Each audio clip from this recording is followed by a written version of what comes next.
January 17, 1944, southern Italy. The valley lay quiet for seconds that felt stolen from time itself. Then came the grinding steel of German engines echoing off wet stone walls. 7 Panzers moved in a staggered line, their hulls glistening under cold rain. From the slope above, a British anti-tank crew crouched low beside a mud-stained 6-pounder gun. The air tasted of oil, cordite, and fear. The gunner, a calm man with soot on his face, didn't look at the tanks directly. His eyes moved across the terrain in invisible lines, as if tracing a map only he could see. His gloved hand adjusted the elevation wheel by fractions. On a torn notepad beside him, a rough sketch, squares, numbers, and range marks. His own pre-aim grid. The 1st Panzer crested the rise, a flash, a recoil that shook the hillside. One tank burst into fire, then another and another, 7 destroyed in less than 2 minutes. But this moment had been building long before that morning. By early 1944, the war in Europe had reached a brutal equilibrium. The Allies had landed in Italy, forcing their way north through a landscape of mountains, narrow roads, and fortified German defenses. The Wehrmacht's counterattacks were sharp, deliberate, and armored. The Panzer divisions, veterans from the Eastern Front, brought with them not only firepower but also tactical experience honed in years of mechanized warfare. Against them, Allied infantry units often found themselves isolated, pinned, and outgunned. Anti-tank gunners became the unsung guardians of the battlefield. They were not glorified heroes in fast-moving tanks or roaring aircraft. They were soldiers who lay in mud and waited, often under direct fire, to face steel monsters head-on. Their survival depended not just on courage but on mathematics, timing, and an understanding of terrain that bordered on instinct. The 6-pounder gun, officially known as the Ordnance QF 6-pounder Mk2, was the backbone of British and Commonwealth anti-tank defense in Italy. Compact yet lethal, it could pierce the side armor of most German medium tanks at ranges under 1,000 meters. Crews usually worked in groups of 5, commander, gunner, loader, aimer, and ammunition handler, each role vital in the seconds between life and death. But by 1944, even this reliable gun struggled against the new generation of German tanks, the Panzer IV, Osf, H, the Panther, and the occasional Tiger. To make a difference, precision had to replace power. Each gunner had to know the battlefield like a chessboard, every ridge, depression, and rock offering either survival or destruction. And in the Italian campaign, where villages were carved into mountainsides and fog rolled through valleys like smoke, the ability to pre-aim, to know where the enemy would appear before they did, became the edge between annihilation and victory. The gunner at the heart of this story belonged to a small British anti-tank detachment attached to the 8th Army during operations near the Liri Valley south of Rome. The Germans had fortified the region as part of the Gustav Line, a series of defensive positions designed to stall Allied progress. Every road and field was pre-sighted for artillery. Every advance met with machine gun nests and armored counterpunches. For weeks, Allied spotters reported that German panzers were using a narrow valley route during dawn movements, a pattern born out of necessity rather than arrogance. The terrain limited the options. The gunner, a veteran of North Africa, noticed this pattern in his field notes. Each day he mapped where the tanks appeared, marking distances, angles, and intervals. He saw rhythm where others saw chaos. His notes evolved into a crude grid, hand-drawn lines across sketches of terrain features. Each square represented a pre-aimed firing sector. He calculated range in meters, adjusted for incline, and recorded azimuth values that matched the rotation of his gun. In short, he built his own range-finding map before combat, transforming guesswork into geometry. By the 3rd week of January, intelligence suggested another German armored patrol was expected to sweep the valley road at first light. The Allied command expected a probing move, not a full assault, but the gunner prepared his crew differently. He positioned their 6-pounder slightly off the road behind a stone terrace covered in brush. The field of fire wasn't wide, but it was measured, calculated, and memorized.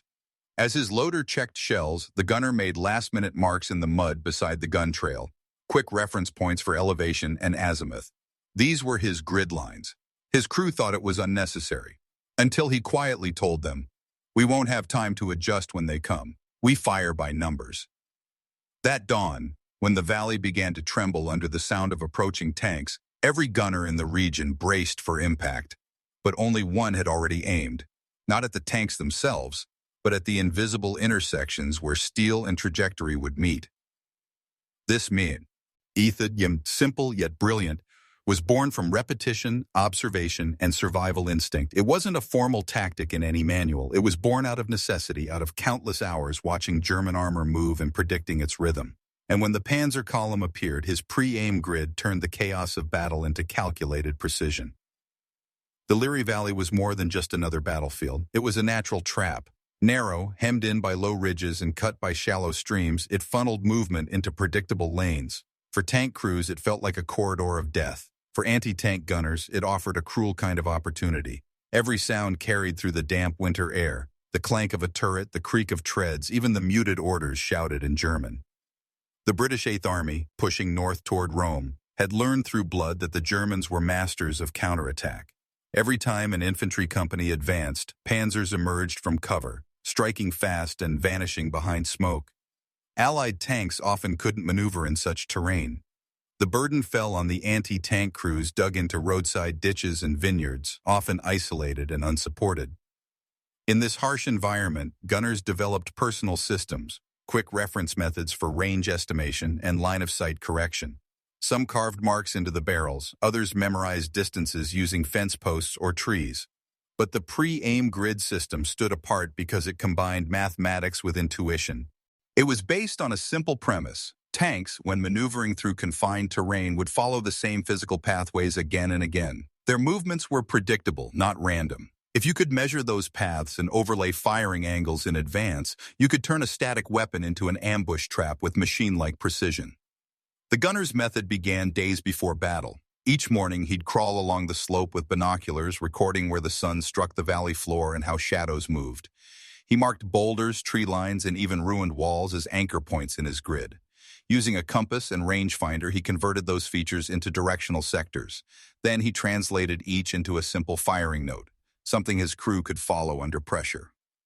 When his gun was emplaced, the crew didn't see just open ground. They saw numbered squares invisible to everyone else. Each square represented a range bracket, 400, 600, 800 meters. Elevation adjustments were preset, wheel rotations memorized. The loader knew that when the command Square 3 was given, he had to load an armor-piercing shell and brace for recoil within 2 seconds. The system turned chaos into choreography. To the crew, it might have looked obsessive, even unnecessary, but their gunner had learned hard lessons in North Africa, where German tanks had outflanked static guns time after time. He had survived Tobruk, El Alamein, and the long retreat through Tunisia. He knew the enemy's psychology, their confidence in speed, their reliance on terrain, and their vulnerability when entering narrow passes.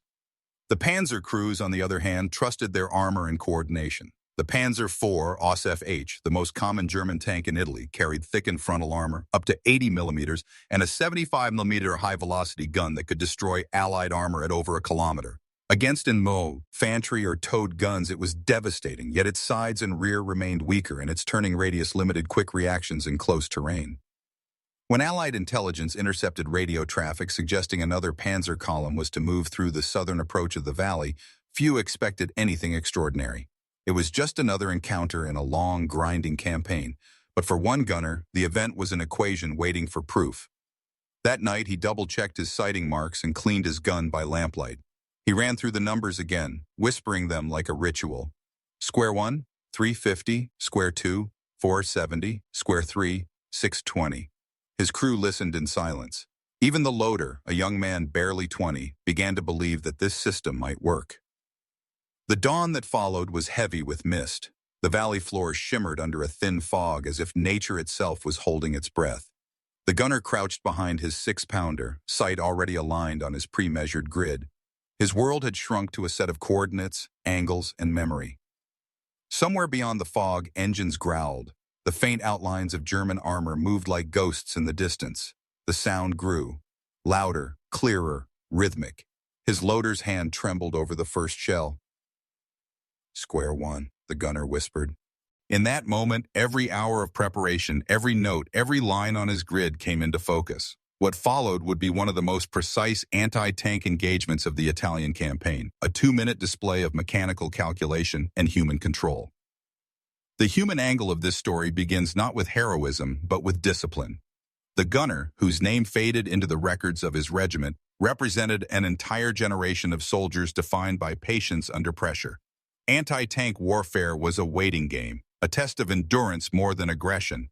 For hours, sometimes days, crews waited behind their guns, knowing that when the enemy appeared, they would have seconds to act. His crew operated like a single organism. The loader's hands were calloused from constant handling of 57mm shells. The aimer's eye was permanently narrowed from staring through the optical sight. Communication was reduced to gestures and short commands. In that silence, trust replaced words. Every man knew his role and timing was not through rank, but repetition. The tactical angle was equally profound. The pre-aim grid wasn't a random innovation, but it was an evolution of battlefield adaptation. The gunner had taken what artillerymen did with pre-sighted coordinates and applied it to direct-fire combat. Normally, anti-tank crews reacted to targets. They swung their guns toward movement and guessed distance. But this system reversed that relationship. Instead of reacting, the gunner predicted, he transformed the enemy's movement into a set of expected outcomes. Each square of his grid represented a possible firing window based on terrain bottlenecks, the road bend, the slope exit, or the bridge crossing. It was a method that compensated for the six-pounder's limitations, its narrow traverse, manual elevation control, and small crew. Where mechanical design fell short, geometry filled the gap. To the Cashew, all observer, his approach might have seemed mechanical, even cold. Yet beneath that precision lay a human truth, a survival instinct shaped by loss. He had seen what happened when crews hesitated, when they guessed wrong, when they fired too soon or too late. His system removed hesitation from the equation. It made courage measurable. When dawn came and the Panzers rolled into view, his mind didn't race. It calculated. Each sound, each glint of metal, each second of delay aligned with his invisible map. For him, the battle had already been fought hours before it began. From a technological perspective, the battle highlighted the interplay between weapon and environment. The six-pounder gun, though modest by armored standards, was perfectly suited for precision ambushes in confined terrain. Its recoil was manageable, allowing rapid follow-up shots. Its sighting system, combined with the gunner's pre-calculated grid, turned what was normally a reactive weapon into a proactive instrument of destruction. The gun's limitations, slow traverse and small caliber, became strengths when anticipation replaced improvisation. The enemy perspective reveals how German tank crews approached the valley. Conditioned by years of mechanized dominance, panzer drivers expected infantry-held ridges to yield or react with predictable caution. The column staggered formation was standard, maximizing crossfire protection while minimizing exposure. Yet in terrain like the Liri Valley, predictability became a liability. The tank's size and momentum left them vulnerable to fire from hidden, elevated positions. Their armor, formidable from the front, could be penetrated by precise, well-placed rounds aimed at sides or tracks. Leadership and morale also shaped the engagement. Commanders trusted their crew's experience, but rigid doctrine often conflicted with the realities of the Italian landscape. The gunner's initiative, though informal, demonstrated a critical lesson in small unit leadership. When large formations cannot adapt, individual decisions can define outcomes. The effectiveness of his system depended as much on his authority and the crew's confidence as on technical calculation. Finally, the moral angle surfaces subtly. Killing 7 tanks may seem a purely tactical success, yet each machine carried men trained, disciplined, and aware of the risks of armored warfare. The gunner's grid reduced uncertainty but did not erase the weight of consequence. Precision in this context was both a survival tool and a stark reminder of war's brutal arithmetic. Measured geometry translated into immediate lethal effect. By integrating human discipline, technological adaptation, enemy psychology, and moral calculation, the event became a multi-layered study in combat efficiency. Each angle reinforced the others, creating a moment where preparation, intellect, and circumstance intersected in a 2-minute crescendo that would echo far beyond the valley floor. Dawn broke with a pale, misty light over the Liri Valley. The first rumbles of German engines vibrated through the soil, a low growl that warned of approaching armor. The gunner crouched behind the 6-pounder, his hands steady on the elevation wheel, eyes fixed not on the tanks but on the intersections of his invisible grid. Every mark, every number memorized over weeks, guided the first shot. At 0712, the lead panzer emerged from the curve of the valley road. Its crew, confident in the Panther's TO, IC armor and precise main gun, had no reason to suspect ambush. The gunner called softly, "Square one." His loader lifted a high-velocity, armor-piercing shell and rammed it home. The gun recoiled. Smoke and fire erupted as the shell struck the tank's side, igniting fuel lines. The first Panzer halted, flames licking its turret. There was a pause in the column, just long enough for the gunner to adjust. Square two. Another shell launched, finding the side armor of the second Panzer. It shuddered and slid into the ditch, tracks smoking. The valley seemed to collapse into chaos. Engines roared, treads churned mud, but the gunner's calm dictated rhythm. Square three, square four. Each shot landed with near-perfect timing, each shell exploiting gaps and weak points pre-identified in his calculations. The Germans fired blindly, their main guns bouncing over the stone embankments, unable to locate the source of fire. At 07:13, 3 tanks burned along the road, black smoke rising into the fog. The remaining Panzers attempted evasive maneuvers, but the valley's narrow confines forced predictable lines. Square 5 and 6, more shells found their targets. The gunner did not flinch. He maintained focus, silently counting, recalculating. By 07:14, the last Panzer, crippled by precise shots to its tracks and side armor, erupted in flame.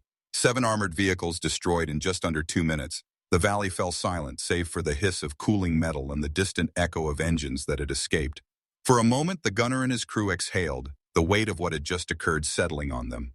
Precision had won where firepower alone might have failed. Yet the battle was not over. Reports of German reinforcements still loomed. The valley, once a corridor for German armor, now resembled a graveyard. Smoke curled upward, obscuring the early morning sun. 7 Panzers lay motionless, their hulks twisted and blackened. The survivors of the column scrambled to regroup, but their momentum had been shattered. For them, the ambush had been invisible until the first shell hit. The gunner didn't allow himself to marvel at the destruction. He scanned the terrain, checking sectors he had already mapped. Reports of movement from the far ridge caught his attention. A single Panther attempted to circle the position, seeking revenge or escape. "Square 7, he murmured, adjusting the wheel to a faint depression along the ridgeline. The shell flew true, striking the side armor and halting the last tank.